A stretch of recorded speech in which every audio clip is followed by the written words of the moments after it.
Hi friends, welcome to medical media tech channel. ఈరోజు మన topic వచ్చేసి అలెగ్జాండర్ ఫ్లెమింగ్. నిన్నటి టాపిక్లో మనము సర్ రొనాల్డ్ రోజ్ గురించి తెలుసుకున్నాం కదా. ఈరోజు మన టాపిక్లో మనం అలెగ్జాండర్ ఫ్లెమింగ్ గురించి తెలుసుకుందాం. సో అలెగ్జాండర్ ఫ్లెమింగ్ అనే అతను ఒక శాస్త్రవేత్త, మైక్రోబయాలజీ శాస్త్రవేత్త. ఇతను ఒక వ్యవసాయ కుటుంబంలో జన్మించాడు. అతని తండ్రికి 7 సంతానం, సవతి తల్లితో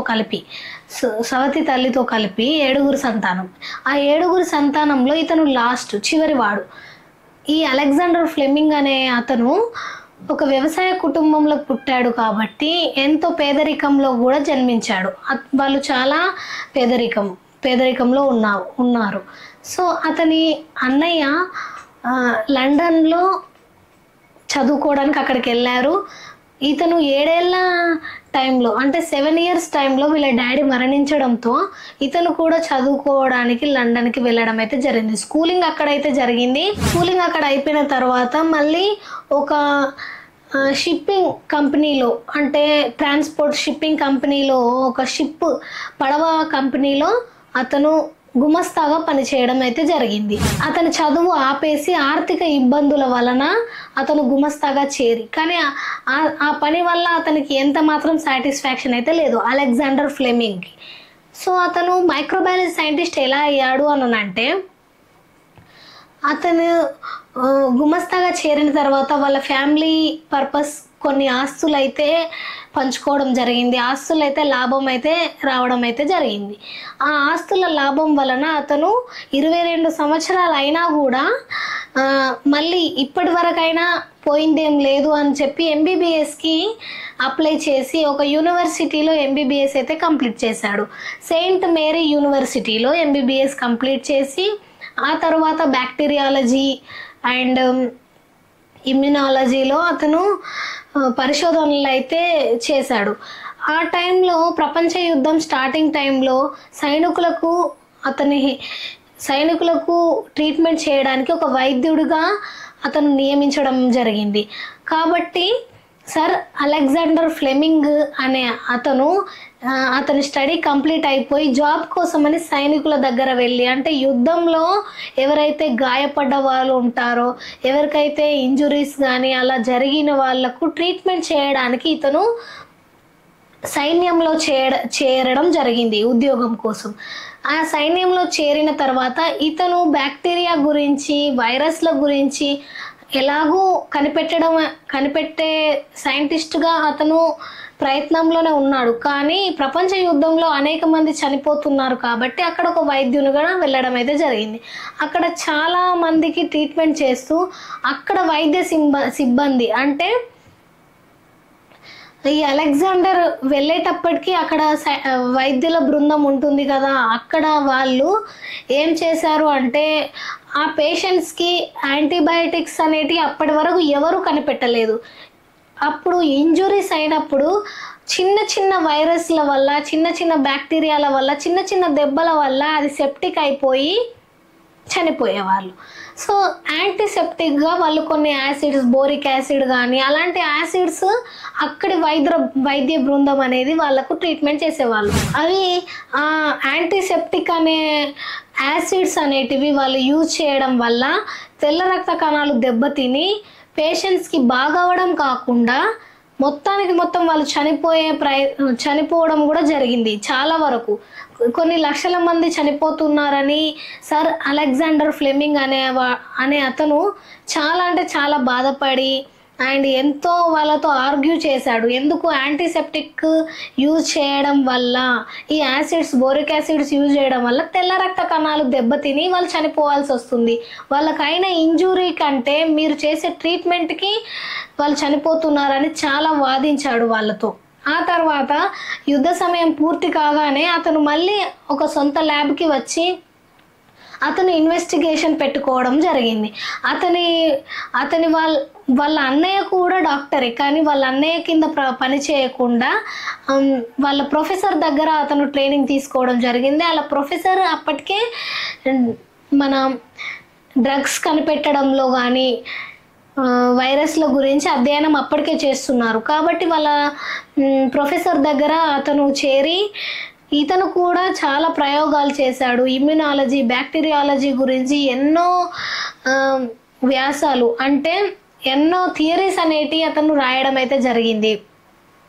అలెగ్జాండర్ ఫ్లెమింగ్ పరిశోధనలో భాగంగా మీకు మైక్రోబయాలజీ ఐడియా ఉంటే ఒకసారి మీకు రివైండ్ చేసుకోండి. బుక్స్లో స్టెప్టోకోకై, స్టెఫైలోకోకై అనే బ్యాక్టీరియా ఉంటుంది.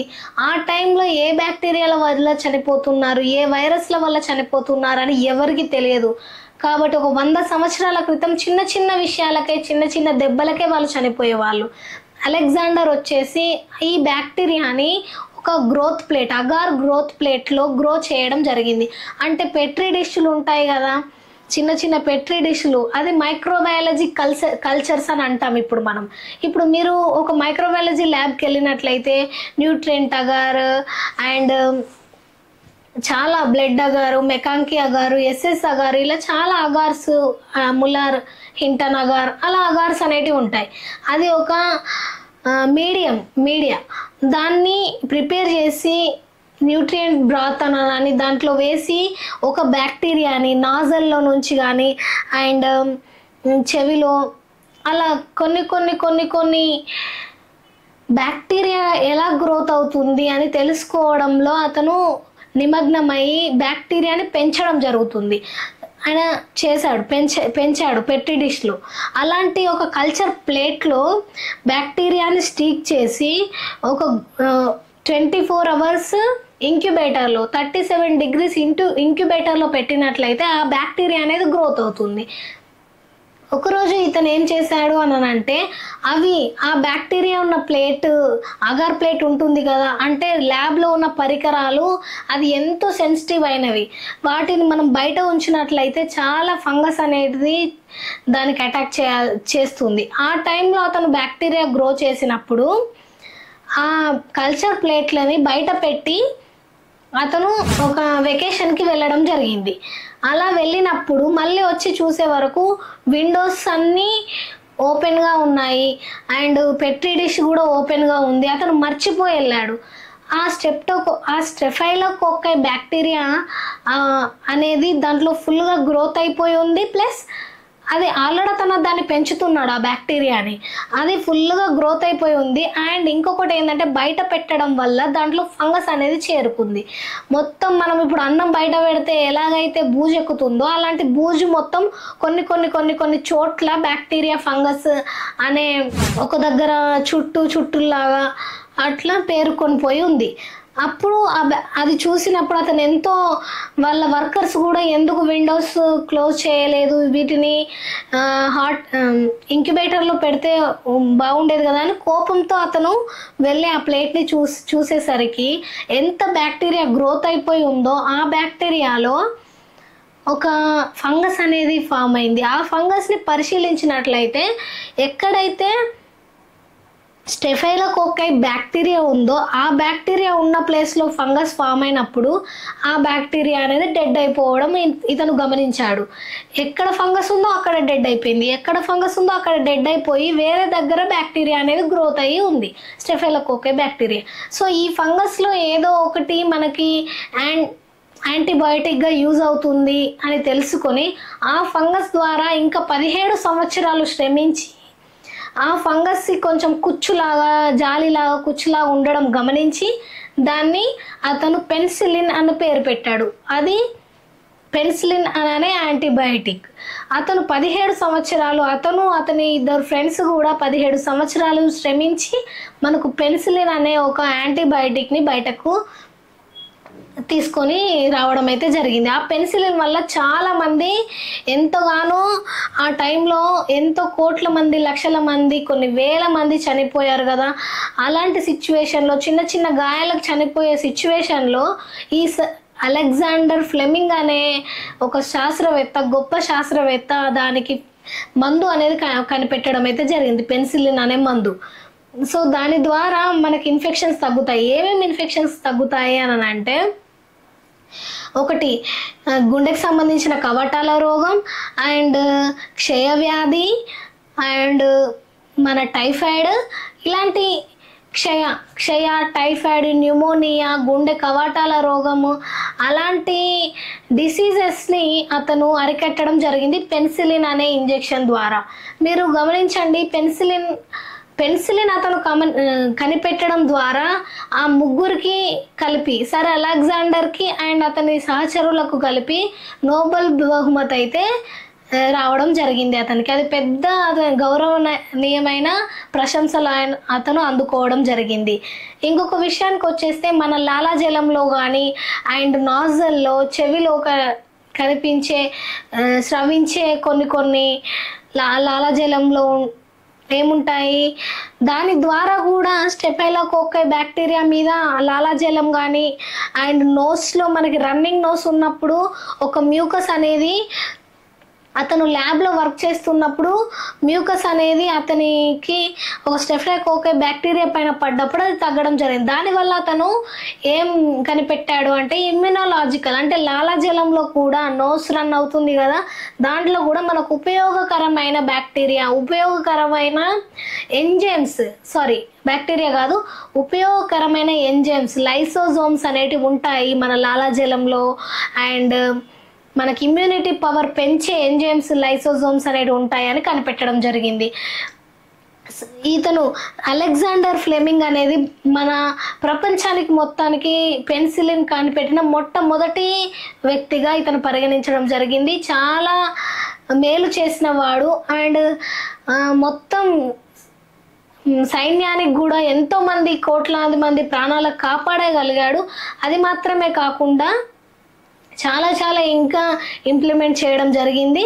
అతన్ని జీవించిన సంవత్సరాలు 77 సంవత్సరాలు. 77 సంవత్సరాల్లో అతను మరణించాడు. 1881లో అతను జన్మించాడు. 1955లో అతను మరణించడం అయితే జరిగింది. సెయింట్ మేరీ యూనివర్సిటీలో అతను చదవడం జరిగింది.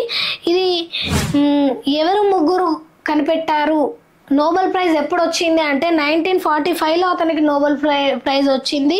ఫ్లోర్ అండ్ చైన్ ఈ ఫ్లెమింగ్ అనే ముగ్గురు శాస్త్రవేత్తలు కలిపి పెన్సిలిన్ వ్యాధికి సంబంధించిన పెన్సిలిన్ అనే డ్రగ్, పెన్సిలిన్ అనే ఒక ఇంజెక్షన్ కానీ ట్యాబ్లెట్స్ కానీ ఈ యాంటీబయాటిక్ కనిపెట్టినందుకు అతని ముగ్గురికి 1945లో నోబెల్ బహుమతి అనేది రావడం అయితే జరిగింది. అండ్ ఈరోజు వచ్చేసి మనకి ఇది అలెగ్జాండర్ ఫ్లెమింగ్లో మనము ఇంపార్టెంట్గా ఏంటంటే అతను ఎప్పుడు జన్మించాడు, ఎప్పుడు మరణించాడు, అతనికి నోబెల్ ప్రైజ్ ఎలా వచ్చింది, అనుకోని సందర్భంలో ఎప్పుడు అంటే అనుకోకుండా ఆయన ప్రయోగంలో అతను ల్యాబ్లో మర్చిపోయి ఇంటికి వెళ్ళి మళ్ళీ వచ్చి చూసినప్పుడు కలిగిన బూజు వల్ల ఇంత గొప్ప ఆవిష్కరణ జరిగింది. ఆ రోజు అతను వెకేషన్కి వెళ్ళి రావడం వల్ల అతను మర్చిపోయి ల్యాబ్ టేబుల్ పైన పెట్టి బయట నుండి కొన్ని క్రిములు వచ్చి అక్కడ బూజు ఏర్పరిచిన తర్వాత దాంట్లో నుండి అతను పెన్సిలిన్ కనిపెట్టడం జరిగింది. చిన్న మిస్టేక్, ఒక పొరపాటు వల్ల ఇంత గొప్ప మేలు అయితే జరిగిందనే చెప్పుకోవచ్చు. ఇది అలెగ్జాండర్ ఫ్లెమింగ్ గురించి. రేపటి వీడియోలో వేరే శాస్త్రవేత్త గురించి తెలుసుకుందాం. Thank you for watching medical media tech channel.